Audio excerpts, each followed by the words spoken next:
આપણે 14.3 ની અંદર પહેલો દાખલો સ્ટાર્ટ હતો. લાસ્ટ સેશન ની અંદર મેં તમને એક સાથે 3 વિગતો આની અંદર હતી.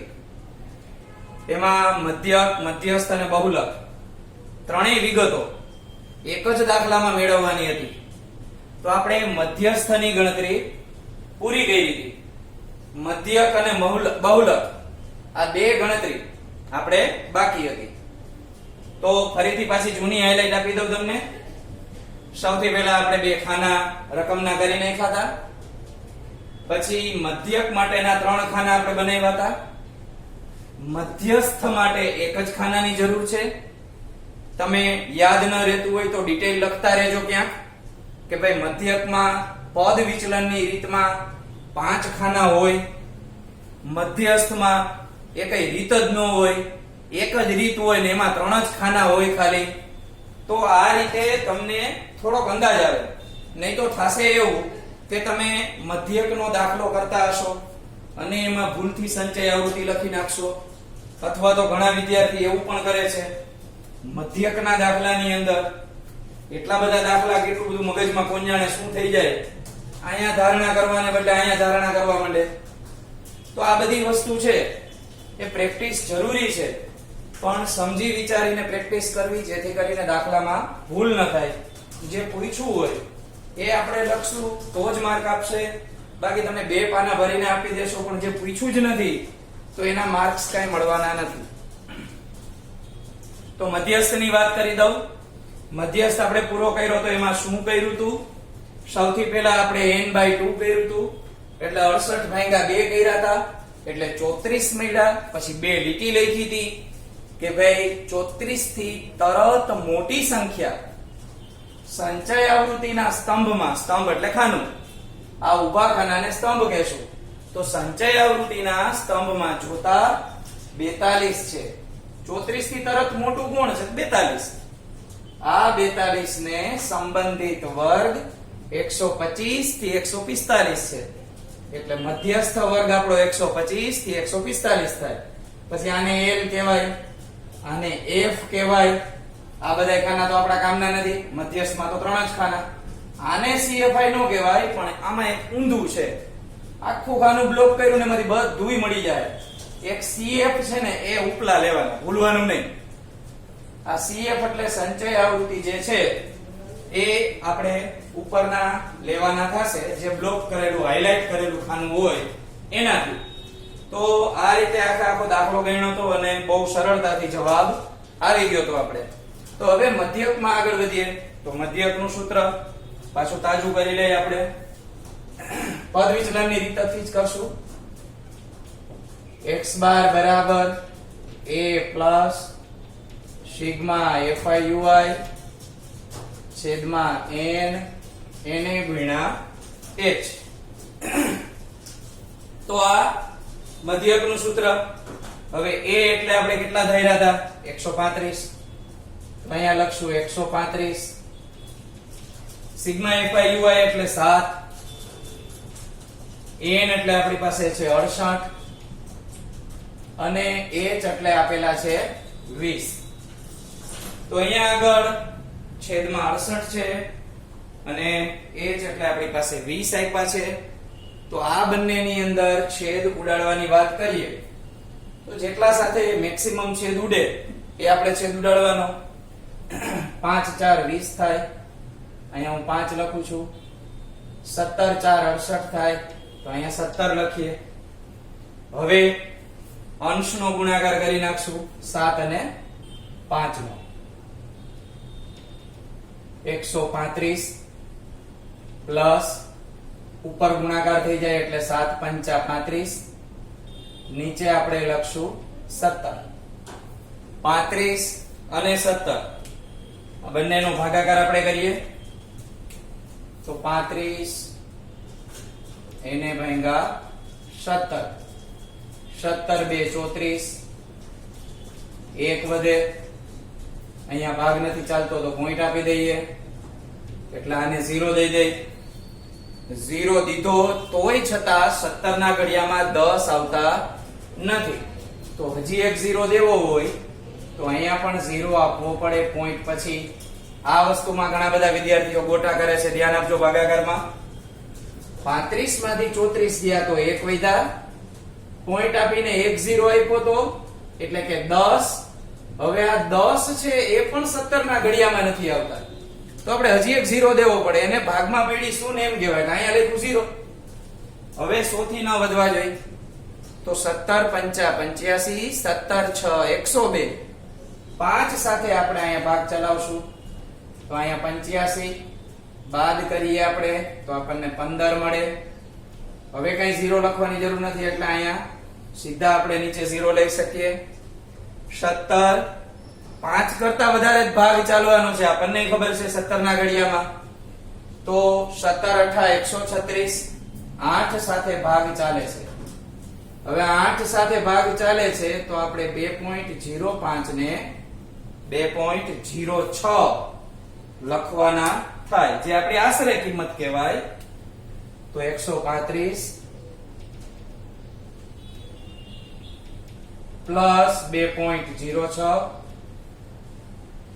135 માં આપણે 2 ઉમેરી દેશું તો x બાર બરાબર આપણને મળશે 137.06. હવે અહીંયા આગળ 137.06 મળ્યા, એની પાછળ આપણે શું લખવું પડે? કોની સરેરાશ મેળવીએ છીએ આપણે? તો માસિક વપરાશ. અને એમાં મેં તમને વાત કરી હતી કે અહીંયા એકમ એવો શબ્દ લખેલો આપ્યો છે, તો આ એકમ શબ્દ છે એની પાછળ આપણે લખવાનો રે. રૂપિયા આપ્યા હોય તો રૂપિયા એવી રીતે લખી નાખવાનું, જેથી કરીને આપણો જવાબ સંપૂર્ણ કહેવાય. આમાં કોઈ એક અડધો માર્કે ઉડાડી શકે નહીં. હવે આ પહેલા દાખલામાં 3 વસ્તુ પૂછી હતી, એમાંથી આપણે મધ્યસ્થ અને મધ્યક 2 પૂરા કરી નાખ્યા છે. હવે વાત આવે છે બહુલકની, અને પછી હજી એમાં છેલ્લે એમ પણ કીધું છે આપણને કે ભાઈ તેમને સરખાવો, એટલે 2 લીટી આપણે એના માટે લખવી પડશે. તો અહીંયા આગળ મધ્યક, પછી હવે છેલ્લી ગણતરી બહુલકની આપણે અત્યારે આમાં કરશું, આ જ દાખલામાં. તો અહીંયા હેડિંગ આપી દઉં બહુલક.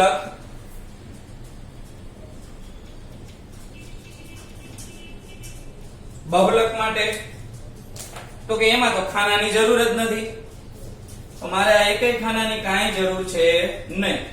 જે મેં તમને બ્લેક થી હાઇલાઇટ કરી દીધા છે, બને ત્યાં સુધી હું એવું કરું છું, રકમ છે એ બ્લુ થી લખું છું, જવાબ શરૂ થાય છે એ બ્લેક થી આપણે ખાનામાં લખીએ છીએ, તમને ખબર પડે કે આમાંથી કયા કયા ખાના આપણા માટે ઉપયોગી.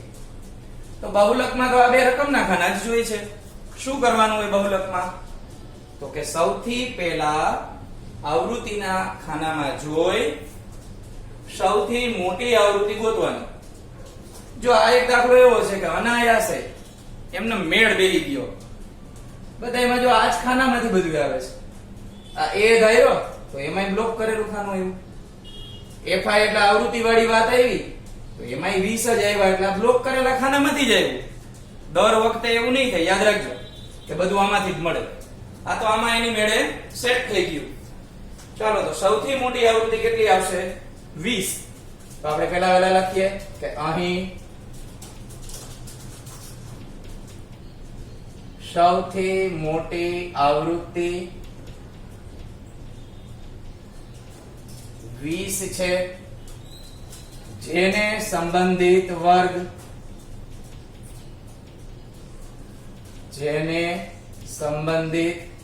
વર્ગ 125 થી 145 છે. માટે બહુલકીય વર્ગ 125 થી 145 થશે. હવે આ બહુલકીય વર્ગ આપણને મળી ગયો. હવે એની ડિટેલ આપણે બધી લખતા હોઈએ છીએ, તો સૌથી પહેલા આપણે લખવાનું થાય L. તો L એટલે શું લખાય? તો કે બહુલકીય વર્ગની અધઃ સીમા અને આ અધઃ સીમા મળશે આપણને 125. ત્યાર પછી સૂત્રમાં જ જોતું જવાનું, આપણને મોઢે જ હોય સૂત્ર કે આના પછી આપણે શેની જરૂર પડશે તો કે F1 ની. તો F1 ને કહેવાય બહુલકીય વર્ગની આવૃત્તિ. ચાલો આ F1 બહુલકીય વર્ગની આવૃત્તિ અને આ આવૃત્તિ મળશે 20. ત્યાર પછી F0 એટલે એ આપણા આગળના વર્ગની આવૃત્તિ થાય. તો એમાં લખશું બહુલકીય વર્ગની આગળના વર્ગની આવૃત્તિ. ચાલો 20 ની ઉપર આવૃત્તિ આપણી પાસે છે 13. ત્યાર પછીની ડિટેલ F2. તો F2 માટે બહુલકીય વર્ગની પાછલા વર્ગની આવૃત્તિ.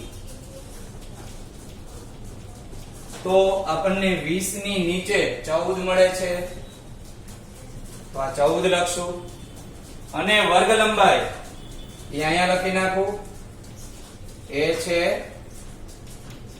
20 ની, જેને આપણે h કહીએ છીએ. તો આટલી ડિટેલ આપણે ફરજિયાત આમાં લખવી પડે, માં ક્યાંય કાપકૂપ ચાલે નહીં. હવે સૂત્રની અંદર કિંમત મૂકી અને બહુલકનો આખો દાખલો આપણે ગણશું, પછી ત્રણેય જવાબને કમ્પેર કરવાના છે. ચાલો, તો z બરાબર l plus f1 minus f0 છેદમાં 2f1 minus f0 minus f2 એને ગુણ્યા h. તો જો એક સજેશન છે તમારા માટે, તમારે આ બધી રીતો ભેગી થઈ જતી હોય તો 5 દાખલા એવા પસંદ કરવાના કે એ 5 દાખલા તમે મધ્યક પણ ગણો, મધ્યસ્થ પણ ગણો અને બહુલક પણ કરો. ત્રણેય એક સાથે કરશો ને એટલે અહીંયા સૂત્ર ઓટોમેટિક તમને મગજમાં યાદ આવી જશે. ભાઈ મારે બહુલક કરવાનું છે તો આ જ સૂત્ર લેવાનું થાય. પછી આમાં બે સૂત્ર મિક્સ થઈ જશે એવું ઘણાને બનશે, તો એ પ્રેક્ટિસ આ રીતે કરશો તો લગભગ વાંધો નહીં આવે અને તમે સાચા સૂત્રથી દાખલો ગણી શકશો. આમાં કિંમતો મૂકીએ આપણે. l એટલે આપ્યા છે 125 પ્લસ f1 માઇનસ f0 એટલે 20 માઇનસ 13 છેદમાં આપણે લખશું 2 ગુણ્યા 20 માઇનસ 13 f2 એટલે 14 અને h એટલે આપણી વર્ગ લંબાઈ છે 20 ની. 125 એમ નામ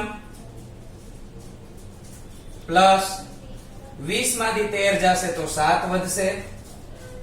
અહીંયા 20 2 40 થશે, 13 2 26 ને 1 27 બનશે અને ગુણ્યા 20. નીચે આપણે બાદબાકી કરીએ, ઉપર ગુણાકાર કરી નાખીએ તો 125 પ્લસ 7 અને 20 નો ગુણાકાર 140 છેદમાં 40 અને 27 ની બાદબાકી કરીએ તો આપણને મળશે 13. 140 અને 13 આનો કોઈ પણ રીતે ભાગાકાર શક્ય નથી. તો એ આપણને તૈયાર મારી પાસે છે 10.76. ભાગાકાર અહીંયા હું કરતો નથી, લગભગ ભાગાકાર આપણે કરીએ જ છીએ, અહીંયા જગ્યા થોડી ઓછી છે અને આનો જવાબ આવશે 135.76. તો બહુલકનો જવાબ મળ્યો 135.76 એકમ. તો આ રીતે આપણે ત્રણેય જવાબ મેળવ્યા. સૌથી પહેલા મધ્યસ્થ મેળવો, ત્યાર પછી મધ્યક મેળવો અને ત્યાર પછી બહુલક. તો ત્રણ વિગત વાળો દાખલો. આપણે એવું નથી વિચારવાનું કે આટલો મોટો દાખલો થોડો કઈ પરીક્ષામાં પૂછાય, એટલે કઈ આપણે કઈ એવા 3 દાખલાની પ્રેક્ટિસ જાતે કરાય નહીં. પણ એ માન્યતા ખોટી છે. અહીંયા આપણને સ્વાધ્યાયમાં દાખલો આપ્યો છે તો એ ચેન્જ કરી અને રકમ નાની કરી થોડાક વર્ગો એકાદ બે ઘટાડી નાખે એટલે દાખલાની ગણતરી ઓછી થઈ જાય અને તમને ત્રણેય વસ્તુ પણ પૂછી શકે. પૂછી શકવાની શક્યતા એટલે છે કે સ્વાધ્યાયમાં આપણને આપ્યું છે, આપણે જાતે બનાવેલો દાખલો નથી આ, એટલે તમારે આ ત્રણેય વિગતો છે એ ચેક કરવી પડે. હવે વાત આવી આ દાખલામાં નીચે આપણે લખવાનું હતું કે ત્રણેયની સરખાવાની હતી કિંમતો, તો એના માટે ડિટેલ ખાલી એટલી જ લખવાની છે સરખામણી માટે કે લગભગ તમે જોયા જવાબ તો બધાયના જવાબ છે ને એ સરખા જેવા આવ્યા છે, બહુ વધારે દૂર નથી આવ્યા. આ 135.76 આવ્યો છે, આની પહેલા આપણને 137.05 કે એમ કંઈક મળ્યો હતો, અને મધ્યસ્થનો સૌથી પહેલા દાખલો કર્યો તો એમાં 137 જવાબ મળ્યો હતો, 2 નો ફેર હતો. તો 135 અને 37 વચ્ચે કઈ વધારે ગેપ ન કહેવાય, એટલે સરખામણી માટે તમે એવી રીતના લખી શકો, અહીં મધ્યવર્તી સ્થિતિના ત્રણેય માપની કિંમત લગભગ સમાન મળે છે. મધ્યવર્તી સ્થિતિમાનના ત્રણેય માપ લગભગ સમાન મળે છે, કારણ કે એક બબેના ડિફરન્સ ની અંદર આજુબાજુમાં જવાબ આવ્યો છે, એટલે સરખામણી કઈ બહુ વધારે આઘી નથી જતી, એટલે તમે આ રીતે લખી શકો.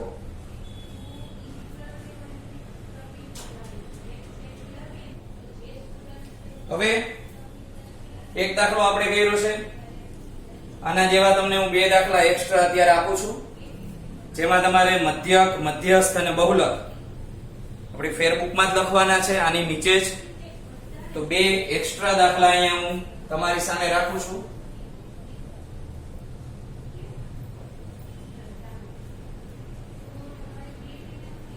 તો રકમ કંઈક આ રીતે આપી છે, પગાર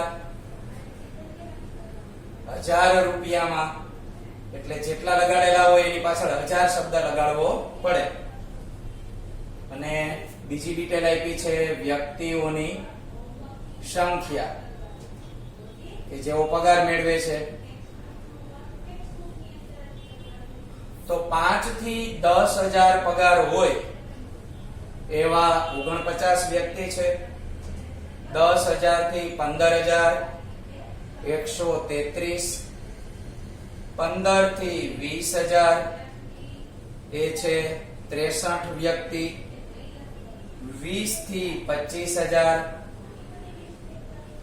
15 વ્યક્તિ, 25 થી 30,000 6 વ્યક્તિ, 30 થી 35,000 7 વ્યક્તિ, 35 થી 40,000 4 વ્યક્તિ, 40 થી 45,000 2 વ્યક્તિ, અને 45 થી 50,000 આવી 1 વ્યક્તિ આપણી પાસે છે.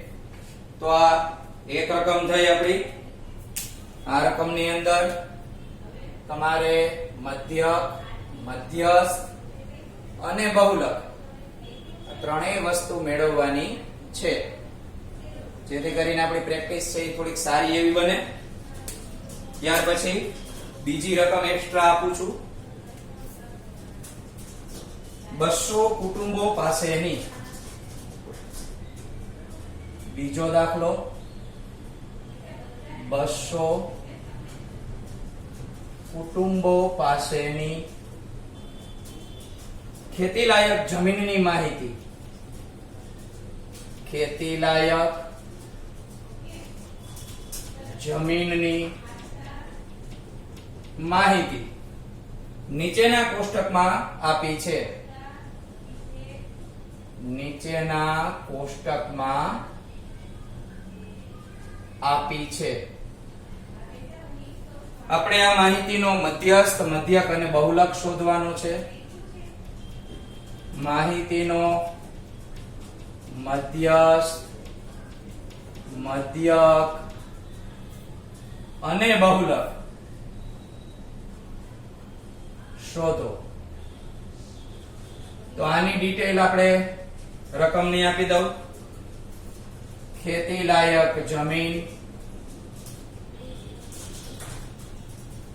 હેક્ટરમાં આપેલી છે, મોટું ક્ષેત્રફળ હોય એટલા માટે, અને કુટુંબોની સંખ્યા.